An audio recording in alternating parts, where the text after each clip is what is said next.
Hello friends, வணக்கம் and welcome to Kitchen Labels. இன்னைக்கு நம்ம பார்க்க போற டிஷ் வந்து creamy cheesy pasta. வாங்க அதை எப்படி செய்யறது பார்க்கலாம்.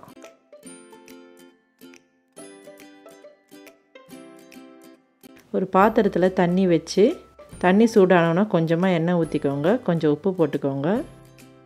அதுல பாஸ்தாவை போட்டு கொஞ்ச நேரம் வேக விடுங்க.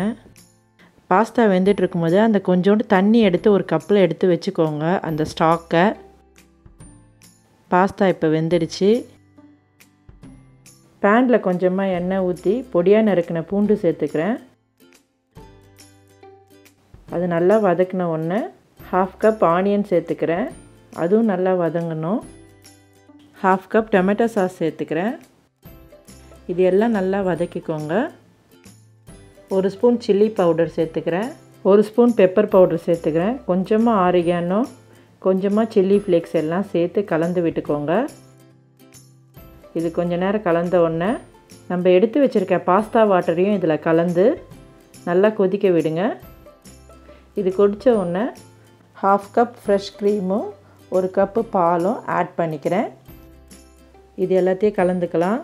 ஒரு கொதி வந்த உடனே இதுக்கு தேவையான உப்பு போட்டுக்கிறேன். இதையும் நல்லா கலந்து விட்டுக்கோங்க. இப்போ நல்லா கொதிக்க ஆரம்பிச்சிடுச்சு. இப்போ வேக வச்ச பாஸ்தாவை ஆட் பண்ணிக்கலாம். இப்போ இது எல்லாத்தையும் நல்லா கலந்து விட்டுக்கிறேன். பாஸ்தாவில் அந்த சாஸ் எல்லாமே கலந்துடுச்சு.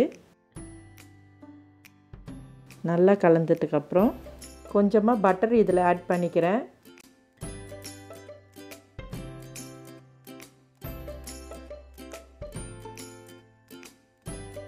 இது மேலே கொஞ்சமாக சீஸ் போட்டுக்கிறேன். சீஸ் கொஞ்சம் மெல்ட் ஆகட்டும்.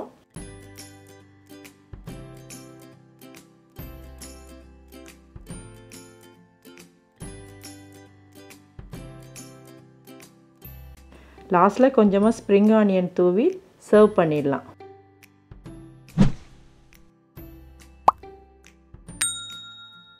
சீஸி க்ரீமி பாஸ்தா இப்போ ரெடி ஆகிடுச்சு.